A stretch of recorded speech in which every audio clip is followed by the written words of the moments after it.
Hello दोस्तों, स्वागत है आप सभी का हमारे आज के इस नए वीडियो में। आज हम आपके लिए यूपीएससी एवं पीसीएस की कुछ इम्पोर्टेंट करंट अफेयर लेकर आए हैं जो कि आपके आने वाले एग्ज़ाम के लिए काफ़ी इम्पोर्टेंट रहेंगे। तो चलिए वीडियो को आगे बढ़ाते हैं और देखते हैं कि कौन कौन से प्रश्न मैं आज लेकर आया हूँ। तो पहला प्रश्न सेबी से रिलेटेड है। तो चलिए प्रश्न को मैं पढ़ता हूँ और आपको बताना है कि सही आंसर इसका क्या रहने वाला है।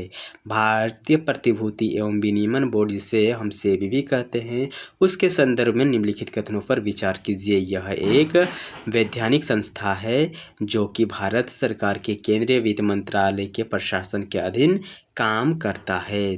अगला जो कि कथन है, यह एक अर्ध विधायी एवं अर्ध न्यायिक निकाय है जिसकी स्थापना 12 अप्रैल 1988 को हुई थी। तीसरा कथन कि इसका अध्यक्ष राष्ट्रपति द्वारा नियुक्त एक अध्यक्ष होता है। उपयुक्त में से कितने कथन सही हैं? केवल एक, केवल दो, सभी तीन या डी इनमें से कोई नहीं। तो इसका सही आंसर ऑप्शन बी रहने वाला है, केवल दो। तो चलिए जानने का प्रयास करते हैं कि आखिर वे कौन कौन से दो कथन हैं जो कि सही है। तो जो सेबी है, ये भारत सरकार के वित्त मंत्रालय के अधिकार क्षेत्र के तहत भारत में प्रतिभूति एवं कमोडिटी बाजार के लिए नियामक निकाय हैं, इसलिए यह कथन सही हो जाता है। 12 अप्रैल 1988 को स्थापित सेबी आरंभ में एक गैर संवैधानिक निकाय था, लेकिन 30 जनवरी 1992 को सेबी अधिनियम के माध्यम से सेबी को एक संवैधानिक दर्जा मिला। यह एक अर्ध विधायी एवं अर्ध न्यायिक निकाय है जो कि विनियमों का मसौदा तैयार कर सकता है, जांच कर सकता है, फैसले पारित कर सकता है और दंड लगा सकता है, इसलिए कथन दो भी सही है। तो चलिए जानते हैं कि आखिर कथन 3 सही क्यों नहीं है। क्योंकि जो सेबी है, इसके अध्यक्ष को केंद्र सरकार की एक नियुक्ति समिति के द्वारा उसका अध्यक्ष को तय किया जाता है, जबकि इस प्रश्न में बताया गया था कि जो सेबी का अध्यक्ष होता है, इसकी नियुक्ति राष्ट्रपति द्वारा किया जाता है, इसलिए कथन 3 सही नहीं है। अगला प्रश्न है कि आषाढ़ी बीज के बारे में निम्नलिखित कथनों पर विचार कीजिए। पहला कथन है कि यह आषाढ़ माह के शुक्ल पक्ष की द्वितीया को पड़ता है। दूसरा कथन, यह वर्षा ऋतु के आरंभ का प्रतीक है जो गुजरात के कच्छ क्षेत्र के कृषकों एवं कच्छी समुदाय के लिए महत्वपूर्ण है। उपयुक्त में से कौन सा से सही है? तो कथन 1 केवल सही है, केवल बी सही है या फिर दोनों सही हैं, आपको बताना है। तो इसका जो कि दोनों ही कथन सही हैं, आइए जानते हैं। हाल ही में भारत के प्रधानमंत्री ने कच्छी नववर्ष आषाढ़ी बीज की विशेष अवसर पर लोगों को शुभकामनाएं दी हैं। हिंदू कैलेंडर के अनुसार आषाढ़ी बीज आषाढ़ माह के शुक्ल पक्ष के दूसरे दिन पड़ता है, इसलिए कथन 1 सही है।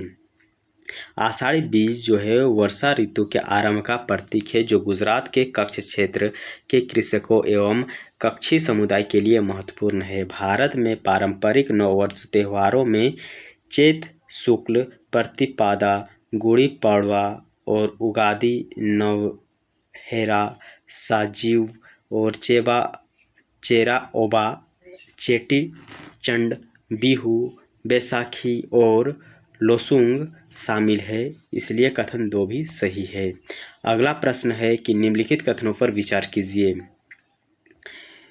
पेंगोंग त्सो लेक भारत के चीन तक फैली हुई है, जिसका 1/3 हिस्सा तिब्बत यानी चीन में तथा 2/3 हिस्सा लद्दाख यानी भारत में स्थित है। यह विश्व की सबसे अधिक खारे पानी की झील है, लेकिन उच्च लवणता के बावजूद भी यह सर्दियों के महीनों में पूरी तरह जम जाती है।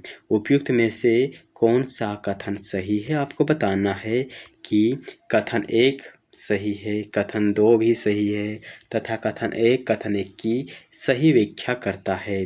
कथन 1 और कथन 2 दोनों ही सही है तथा कथन जो 2 है कथन 1 की सही व्याख्या नहीं करता है। ऑप्शन सी कथन 1 सही नहीं है किंतु कथन 2 गलत है। कथन 1 गलत है किंतु कथन 2 सही है। तो ऑप्शन डी इसका सही है, जिसमें हम जानते हैं कि जो कथन 1 सही नहीं कह रहा, लेकिन जो कथन 2 है यह सही है। हाल ही में लद्दाख में जो स्थित पेंगसो लेक है वहां पर आसपास एक चीनी सैन्य अड्डे की रिपोर्ट का हवाला देते हुए कांग्रेस अध्यक्ष ने चीन के साथ सीमा की स्थिति पर पारदर्शिता की कमी के लिए भाजपा सरकार की आलोचना की। पेंगसो लेक, जिसे पेंगसो झील के नाम से भी जाना जाता है, हिमालय में लगभग 4,350 मीटर की ऊंचाई पर स्थित यह एक उच्च ऊंचाई वाला झील है। यह झील भारत और चीन तक फैली हुई है, जिसका 2/3 हिस्सा चीन पर तथा 1/3 हिस्सा लद्दाख यानी भारत में स्थित है। अतः कथन 1 गलत है, तो इसमें हेर फेर किया गया था, जिस कारण से इसका आंसर गलत हो गया। अगला प्रश्न देखते हैं कि ग्राफीन के बारे में निम्नलिखित कथनों पर विचार कीजिए। यह कार्बन का एक अपरूप है जिसमें कार्बन परमाणु की एक ही परत होती है।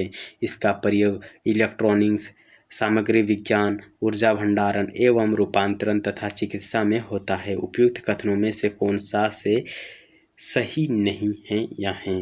तो केवल 1, केवल 2, 1 और 2 दोनों, या फिर कोई भी नहीं।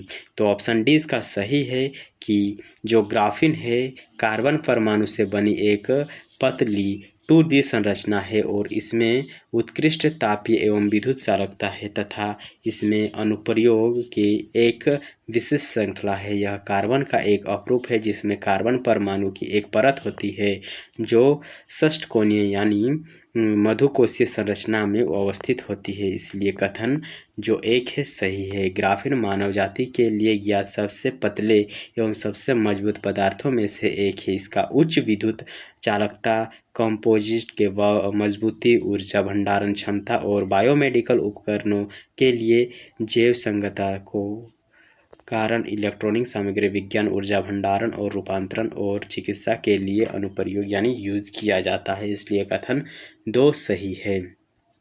निम्नलिखित गद्यांशों पर विचार कीजिए और बताइए कि क्या यह कहना चाहता है। भारत के जो प्रधानमंत्री है आज 8 जुलाई को रूस और इन देशों की 3 दिवसीय आधिकारिक यात्रा पर रवाना होंगे। यह मध्य यूरोप में स्थित एक स्थल रुद्ध देश है। इस देश की सीमाएं पूर्व में हंगरी, पश्चिम में स्विट्जरलैंड और लिechtenstein और उत्तर के चेक गणराज्य, उत्तर पूर्व में स्लोवाकिया और उत्तर पश्चिम में जर्मनी और दक्षिण में स्लोवेनिया और इटली में मिलती है। तो बताइए कि वह किस देश का बात कर रहा है। तो इसका सही आंसर ऑप्शन ए होगा, ऑस्ट्रेलिया का। तो भारत के जो प्रधानमंत्री हैं आज 8 जुलाई को रूस और ऑस्ट्रेलिया की 3 दिवसीय यात्रा पर जा रहे हैं और ये जो बताया ये ऑप्शन ए के अनुसार सही है, ऑस्ट्रेलिया का वो बात कर रहा था। तो आई होप गाइस कि आपको आज का यह करंट अफेयर काफ़ी इम्पोर्टेंट लगा। अगर ज़रूर अच्छा लगा है तो ज़रूर इस वीडियो को लाइक करके चैनल को सब्सक्राइब कर दीजिएगा। मिलते हैं एक नेक्स्ट वीडियो में, तब तक के लिए बाय बाय।